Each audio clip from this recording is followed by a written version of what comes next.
What's going on, people? Welcome back to AFTV. We have landed in Italy for the big game Wednesday night, 8 p.m. kickoff, our fourth Champions League fixture against Inter Milan here at the San Siro. The question is, who is going to be the hero at the San Siro? Yeah, again, it's not your worst. Not bad. But he comes to Italy, he even brings this rubbish with him. Everywhere I go. Before we get into the preview, I think it's quite creative. Thank you very much. Yeah, you would. Thank you, Julian. I appreciate that. Now, before we get into this preview, I want to remind you guys this video is brought to you by Powermatch UK. Thank you to Powermatch UK for sponsoring this video, and here's a little bit more on them here.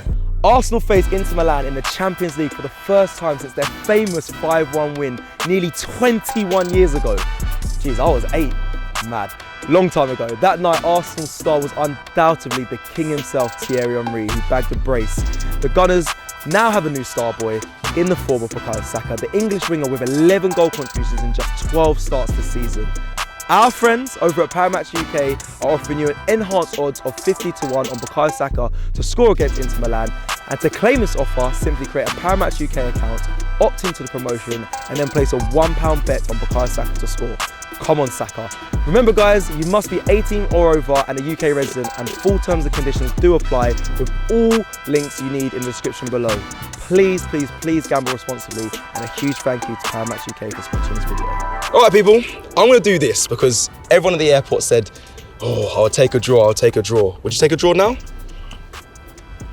No. Julian? Yes. Robbie? Yes. By the way, I think a draw is a good result. But So then why wouldn't you take it? because I think we can get a better result, maybe. Yeah, we can, but we can get a lot worse. And if you look at the performances of Arsenal over the last few weeks, and also the performances of Inter. You predicted 1-0 win to Arsenal. Yeah, because I'm not talking with my brain.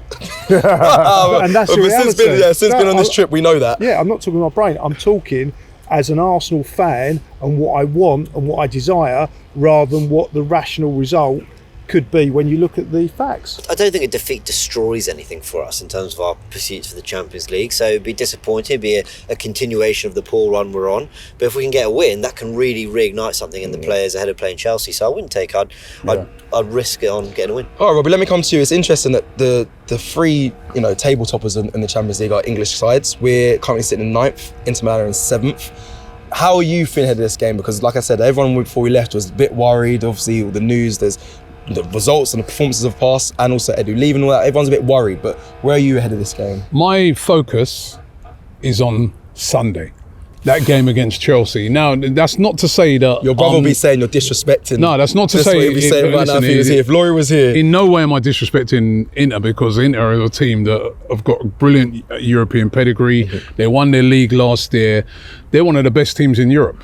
Right, and I want to come here and get a result. And this, when I'm saying my focus is on Sunday, I see it almost more important than the position we're going to get following this game in the Champions League. I see the more important to me is that morale boosting lift that it gives to Arsenal ahead of a very important game on Sunday. So that's what I'm saying. I'd probably take a draw, right, because that would be deemed a great result, and I want to see a performance with it. A win would be amazing, because then that all of a sudden gets the mojo back, gets the fans thinking, yeah, we're back, gets the players thinking, all right, we've had a little blip, but you know what, Chelsea, when we come for you, you know what I mean? Because you're gonna want to see a win though, more than a draw. Yeah, I want to see a win, and I want to see a performance. Yeah, and we cannot turn up here and play like how we did against Newcastle. We get absolutely destroyed, because they're a much better team than Newcastle. They're one of the top teams in Europe. So I want to see a win. But as I said, that for me, that then carries on into that game against Chelsea. Because I ain't going to lie to you, this format in the Champions League, and we've had a few games of it, I think is rubbish. I've now come to the conclusion now that I'm not enjoying this format. I'm enjoying the games, but not the format, because where are we? Number one, I was thinking to myself even yesterday, I'm like, why are we playing Inter Milan?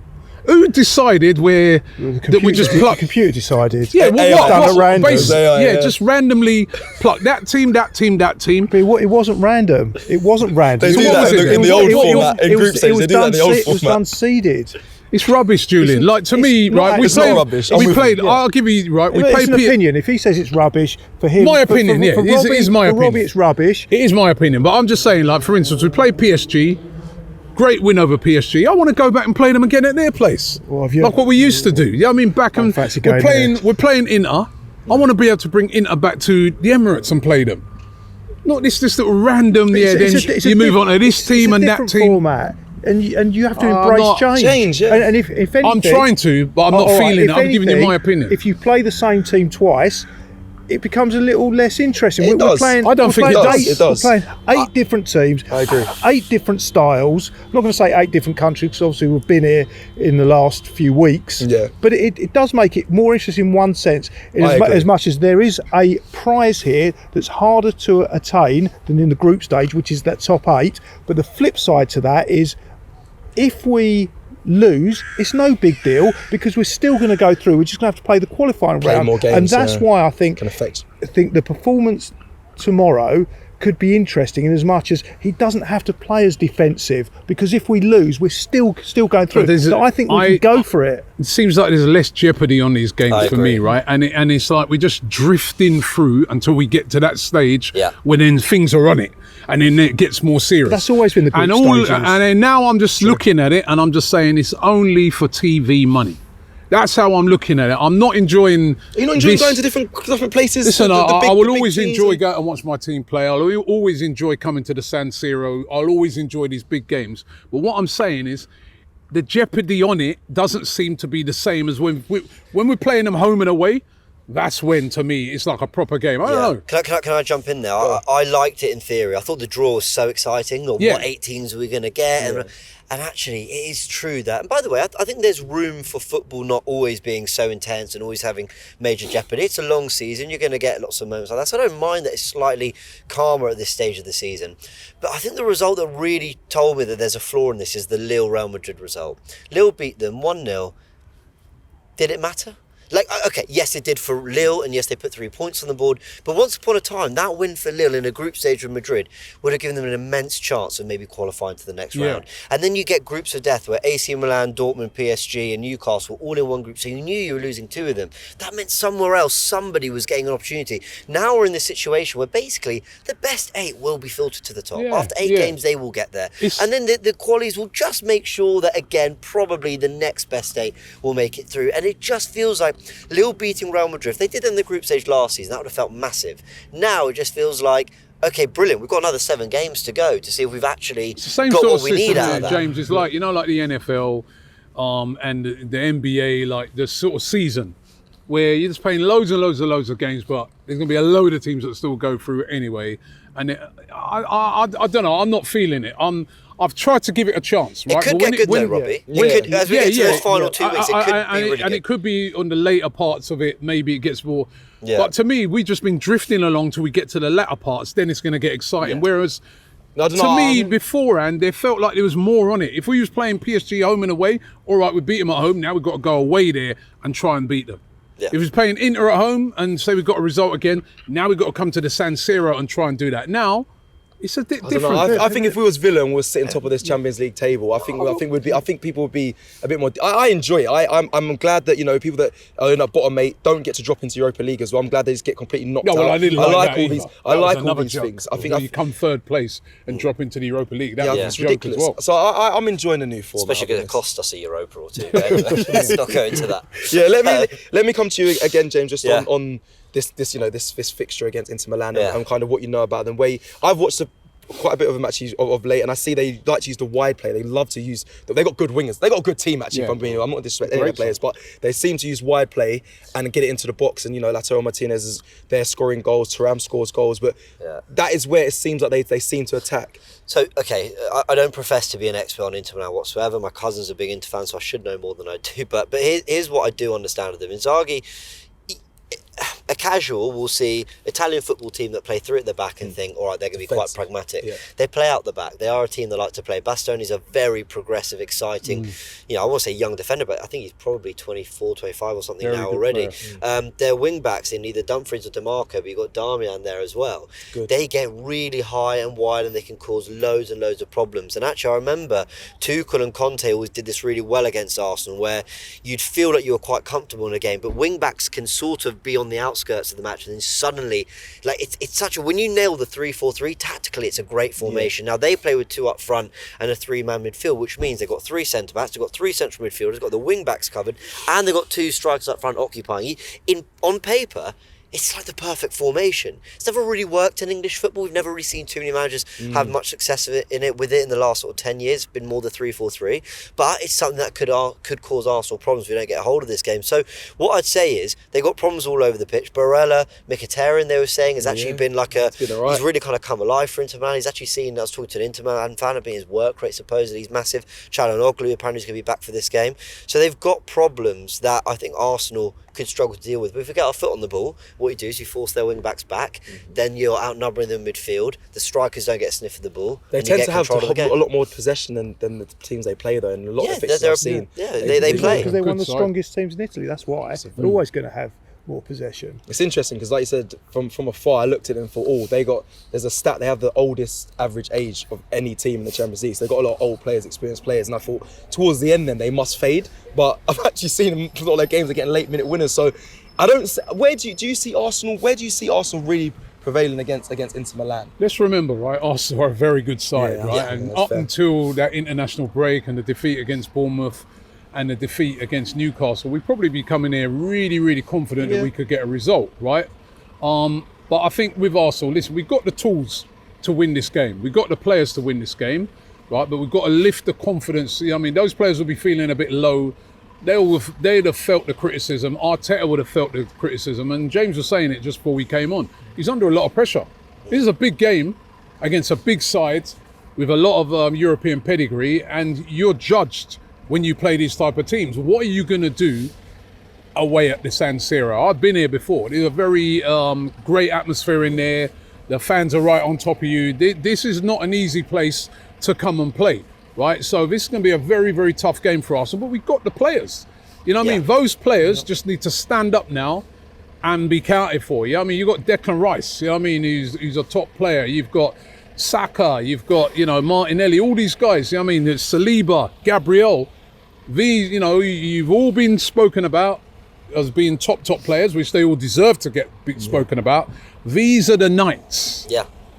These are the That's nights true. in which you're judged. These are the nights in which people say, yeah, actually, maybe he's world class. Champions Or League. maybe this guy is the guy that's one of the best centre-backs in Europe. These nights, because you're coming up against equals, right? So these players tomorrow, they have to really stand up and be counted. And, this is a big stage. Yeah. The biggest. Yeah, the biggest. The heritage of Inter, AC Milan, they've won Champions Leagues, they've won European trophies, they have multiple winners. They were in the final recently These are the sort of teams that if you're a footballer, you want to come and join. So we've got to turn up tomorrow. We really do. Yeah. And as I said, it's not just about the game, it's about then taking some momentum into that game against Chelsea. We've got that momentum at the moment. Yeah. Agree with that. Right, let's kind of close off on Julian. With all that being said, very motivational. Thank you, Robert, because you're right. Well, I It's just nice. want to see these No, guys it's turn true. up tomorrow, because we went up to Newcastle on Saturday and they started well, and then true. as soon as that first Started goal with went 10 in, minutes. yeah, and then as soon as the goal went in, they were dead. And I'll tell you what I'm sick Can't of as have well. that- Sorry, can't have before we that come in there, Wednesday. Gio. I'll tell you what I'm sick of, right? And I know that I'm partly to blame because, post Newcastle, I was so down about that result and the performance. But Online was crazy. what I find is that when we go through a bad patch, people kind of talk about us like that's who we actually are. Like that's a reflection of the real team. Rather than a good team going through a bad moment, it's, well, see, that's actually more what you're like. Ignoring what we did only recently at City, at Tottenham, at Villa, yep. ignoring what we did very recently the last 2 seasons. Actually, you wouldn't have a title race without us, in the last 2 seasons. No, what's that worth? I get it. We need to get over that. We all know that. But I do feel like the longer patch of form that Arsenal have shown gets forgotten about when there's a blip. And I like this team to come out almost taking it a bit personally, like Arteta take it a bit personally, and be like, oh, the way you're talking about us, yes, we haven't won trophies, I get it, and the title, whatever, but we've done everything but. We will get over the line eventually. But let's just try to remind people in every 90 minutes we get that we're a serious team, and this is, as Robbie said, a great stage to do it. Make a very good point, because that start of the season, it was a tough run, loads of away fixtures, and we've done really well. Pre-Bournemouth, big up Rory Jennings. He did a video on who'd made the top 10, who made the best starts in terms of the fixtures they had, whatever. And Arsenal were right up there. In fact, I would have had Arsenal a bit higher than he had them, because with who we'd played, the performances, we'd done great. And now it's got a little bit. And the sendings off. We had everything that could go wrong. Even forgetting the excuses, we've just had a bad patch. But then we've got over that. And now we're not over it. So we're hoping it. We're hoping we're going to come over it. What we haven't got over, and where there's no excuses, has been the performances, and that's where I think tomorrow is so important. It's the performance. If we have a glorious defeat but really go for it, I don't think that's going to be a bad thing. I do. No, we need a result. We need at the very minimum a draw. A performance. A glorious defeat is not what we need right now, Julian. Right? We need to number one. We need to win, right? If we can, and at the very least, we don't lose this game. Right? We need to carry some momentum into the army, because what happens is no one's going to say, oh, you know what, they put in a glorious performance there. I will. Right? What people will say is, right, that's 2 defeats on the bounce. Out of the last 4 games that Arsenal have played, 3 defeats, 1 draw. Crisis. But you can see beyond. That's what will be said. Let's be real. If you want to look deeper, you look beyond results, and that's something we're all guilty of not doing. Because if you look at the results, business. If you look at the results before the international break, we won. Wolves have been playing well this season. The performances were poor. The bottom of the league.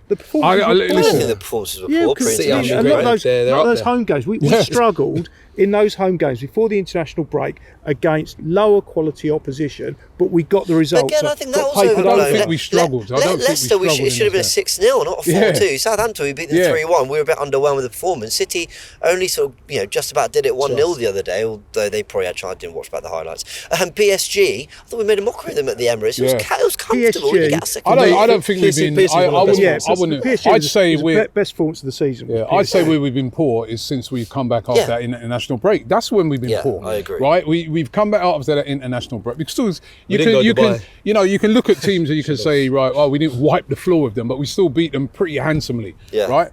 But since we've come back from the international break, it was a poor performance against Bournemouth. I know we were down to 10 men, but before that first half, it was too slow. I don't know what's happened to the pace of Arsenal. We playing so slow. It was there against Liverpool. It was in the first half. In the first half against Liverpool, it was there. It's very good. I want to see that tomorrow. I want to see on Saturday all this standing on the ball and scanning. We're losing 1-0. I want to see pace to Arsenal's play, pace to our attack. Urgency, I'd like. Urgency. All right, let's get this now, because a few hours ago you gave a score prediction. You're campaigning at Arsenal with this game. Your score prediction says different. So I'm going to ask you again on this preview. You're going to stick with what you did. My prediction was 1-1. Because I think this is a really, really tough place to come to. I've got a lot of respect for Inter. They're a very, very good side with very, very good players. Players like Lautaro and Martinez, who we were trying to get on several occasions. These are top players, man. Right? If you give one little chance to these guys, they'll take it. And then we know Italian teams, they lock off the game, right? Just like what Newcastle did. So I'm predicting a 1-1, but obviously I'd love to see us win it. Okay, and you've in your conversation today, you've kind of said in your road trip you said 1-0 Arsenal, but it doesn't seem like you don't seem to know how that happens. No, that's me praying that it's going to happen, because if I look at the facts, you have to look at the opposition, and I'm trying to think of positives of why Inter are not going to win this game, and I'm thinking, okay, what excuses can we come up with for Inter? Oh, they've played poor teams in the Champions League up to now, because two of those 3 teams were, I'm going to call them fodder. I know it's wrong, but I can't think of another word offhand. They were the poor teams in this league. Yeah. But then the flip side to that is they got a very good draw at Man City. Yeah. And then I'm thinking, all right, they're playing the Italian league. But the Italian league's one of the best leagues in Europe, and they're doing really well. And then I'm thinking, well, they're only winning by the odd goal each time.